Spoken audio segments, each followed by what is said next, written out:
আগের দিনের ভিডিওতে তোমাদের সাথে বোনের গায়ে হলুদ শেয়ার করেছিলাম, আর আজকে তোমাদের সাথে শেয়ার করব বোনকে স্নান করাতে নিয়ে যাওয়া। তোমাদেরকে আমার দাদার বিয়ের সময় বলেছিলাম, যেহেতু আমাদের কাছাকাছি কোনো পুকুর টুকুর নেই, আর যেহেতু তারকেশ্বরের বাবার মন্দিরও আমাদের বাড়ির খুব কাছে, সেই কারণে আমাদের এখানে যে কোনো শুভ কাজে বা বিয়ের অনুষ্ঠানে স্নান করাতে নিয়ে যাওয়া হয় তারকেশ্বরের দুধ পুকুরে। তো এখন আমরা ওখানেই যাব। দাদার বিয়ের সময় প্রচণ্ড গরম ছিল, রোদে একটু কষ্ট হচ্ছিল, কিন্তু এখন যেহেতু শীতকাল, মানে এই বিয়ের সময়টা শীতকালই ছিল, তাই খুব একটা কষ্ট হচ্ছিল না আমাদের সবার একসাথে হই হই করে হেঁটে যেতে।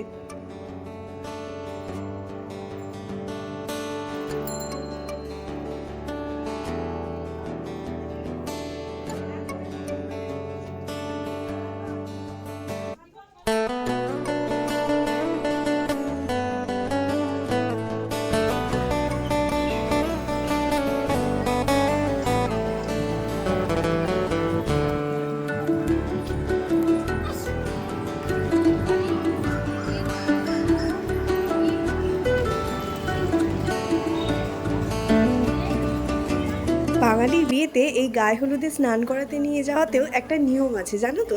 যে রাস্তা দিয়ে বর বা কনেকে স্নান করাতে নিয়ে যাওয়া হয় সেই রাস্তা দিয়ে কিন্তু ফেরত আসা যায় না। সেই জন্য আমরা বাবার মন্দিরে ঢুকলাম নারায়ণ মন্দির দিয়ে হয়ে, আর আমরা বেরিয়ে যাব কালী মন্দির দিয়ে হয়ে। এমনিতেও যেহেতু বাবার মন্দিরে আসা হয়েছে, সব ঠাকুরের কাছে মাথা ঠেকানোটা গুরুত্বপূর্ণ। তো রানু সব ঠাকুরকেই নমস্কার করবে, বাবা ভোলেনাথকে, মা কালীকে। আর যেহেতু নারায়ণ মন্দির দিয়ে ঢোকা হলো, তাই রাধা গোবিন্দর কাছেও নমস্কারটা সেরেই এলো।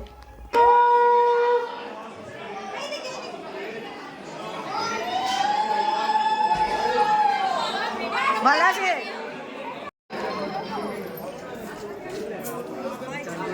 এইখানে চৌকাটা বসে এইখানে অব্দি জল ছিল, এখন জল কমিয়ে দিয়েছে তো কাজের জন্য।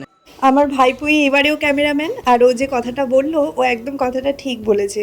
দাদার বিয়ের সময় যখন আমরা এসেছিলাম তখন বেশ অনেকটাই জল ছিল, তবে এখন পুকুরে কাজ হচ্ছে, সেই জন্য এখন জলটা অনেকটাই কম দেখতে পাচ্ছ। আর চারপাশে কাদা টাদাও বেরিয়ে আছে, যেহেতু জলটা কম আছে। তবে জলটা কম আছে বলে যে আমরা খানিকটা নিচে নেমে যেতে পারবো তাও কিন্তু নয়। দুধ পুকুরের একটা বর্ণনা আছে, জানো তো, যে পুকুরটা কিছুটা গিয়েই কিন্তু হঠাৎ করে গভীর হয়ে গেছে। এমনিতেই দুধ পুকুরে বেশি দূর পর্যন্ত নামা কিন্তু নিষেধ। তো আমরা কিন্তু পাড়ের কাছটাতেই দাঁড়িয়ে ঘটিতে করে জল তুলে তুলেই রানুকে একটু করে মানে গায়ে জল ঢেলে ওর এই স্নানের নিয়মটা করা হবে। আর জানোই তো, ব্রাইডের মাথাটা পুরোটা ভেজালে চলবে না, কারণ মেকআপ আর্টিস্ট আসবেই 2-3টের মধ্যে। আর যেহেতু আবার শীতকাল বেলা ছোট, তাই একটু তাড়াতাড়ি সন্ধেও হবে, তাই একটু তাড়াতাড়ি মেকআপ আর্টিস্টও আসবে, সেই জন্য চুল কিন্তু একদমই ভেজানো যাবে না।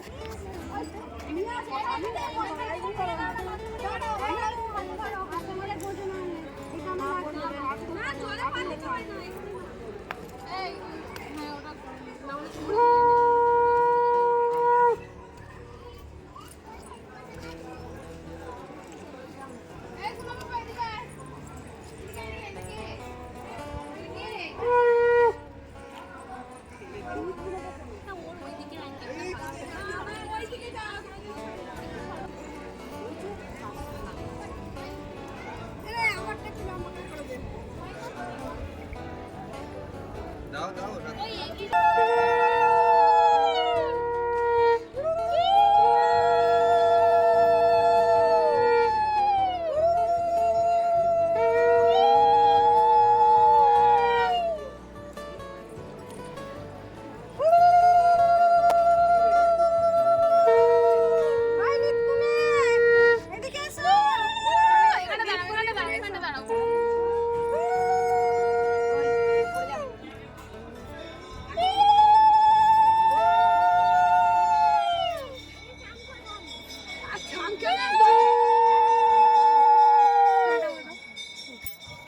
আর একটা কথা জানো তো, না বললেই নয়, সেই দিন দুপুরবেলা মানে গায়ে হলুদের সময় তো কোনো মেকআপ আর্টিস্ট ছিল না, আমাদের রানুর মেকআপটা করেছে টিনা, মানে আমার মামার মেয়ে। কিন্তু মেকআপটা যে ও কি সুন্দর করেছে, আর বলো সত্যি সত্যি রানুকে দেখতে কি মিষ্টি লাগছিল না?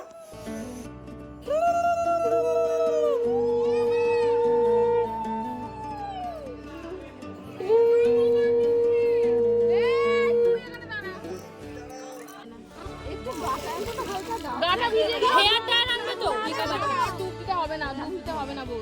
তাহলে সেটা বলবে তো, তাহলে আমি এক ঘন্টাটাই ঢেলে দিতে। ও গায়ে ঢেলে দাও, মাথায় দিও না, চুল শুকনো হবে না। হ্যাঁ, একটু ইয়ে করবে। গামছাটা ভিজিয়ে নাও।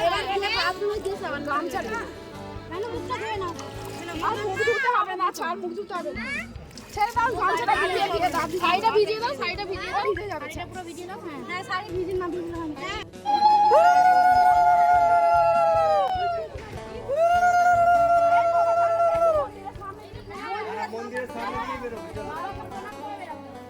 বাবা ঘরে প্রণাম করে নিতে হবে এই ভিডিওর উপরে যাবে রাস্তা পাল্টাও না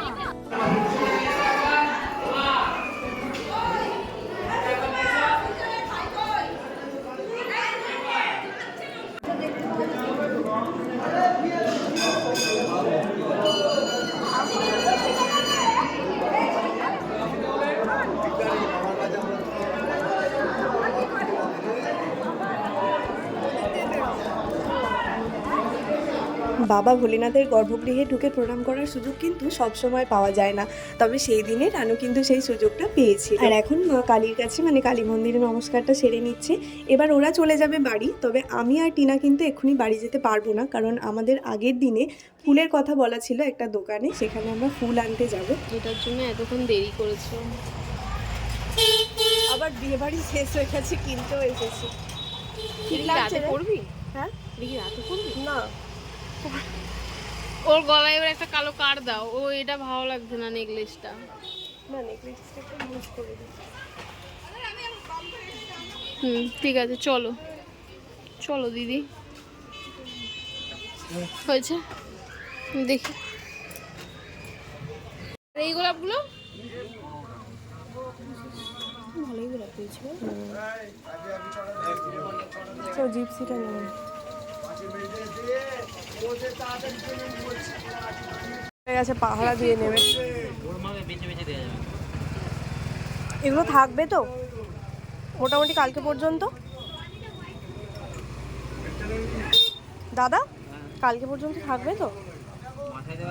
হ্যাঁ, মাথায় না দিলে থাকবে? একটু দাও। ও দাদা আর একটু দাও, এরকম করো না। পারবে না আর আমাদের। হ্যাঁ আচ্ছা, আর একটু দিয়ে দাও আজকের মতো। আর একটু দিয়ে দাও। আর একটা এই গোলাপটা একটা দাও। কোনটা নিবি? এই ফটোটা?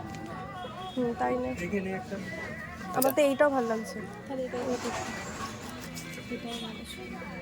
থাকুক, থাক। ও দাদা, তুমি আর একটু দাও না। আর একটু দাও না বলো। আমরা এতক্ষণ ধরে ফুল টুল কিনে নিয়ে এলাম, ফোনে তো কখনই চলে এসেছে। চলো, আবার মেকআপ আর্টিস্টও চলে এসেছে। এখন রানু অধিবাসে বসেছে আর ওর সাথে বসেছে আমার বড় মামা, এই পাশে আছে আমার বড় মাইমা। আর যেহেতু বললাম তোমাদেরকে মেকআপ আর্টিস্ট এসে গেছে, সবাই আসেনি, মানে যিনি মেকআপ অ্যাকচুয়ালি করবেন দিদি উনি এখনও আসেননি, কিন্তু ওনার যে অ্যাসিস্ট্যান্ট তারা এসে গেছে, এসে শাড়ি টাড়ি ঠিক করছে।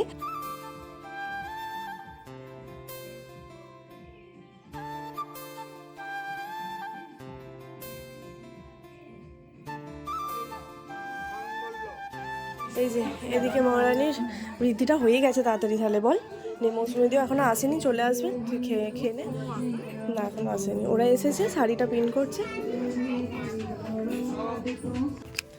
নানিমুখ হয়ে গেছে বাবা, নিশ্চিন্ত হওয়া গেল। দেখি এবার তাড়াতাড়ি ওকে সাজাতে বসাতে হবে। আমার সোনা বাবাটাকে আজকের ভিডিওতে আমি একবারও দেখাইনি বলো, আসলে ও ছিলই ওর দিদু ঠাকুমার কাছে। আর সত্যি কথা বলতে এই দুটো মানুষ মানে ওর দিদা আর ওর ঠাকুমার জন্য আমার সত্যিই অনেক চাপ কম থাকে। আর এদিকে দেখো রানুও সাজতে বসে গেছে। তো চলো তোমাদের সাথে দেখা হচ্ছে এবার সন্ধ্যেবেলা। আজকের ভিডিওটা এখানেই শেষ করলাম, টাটা।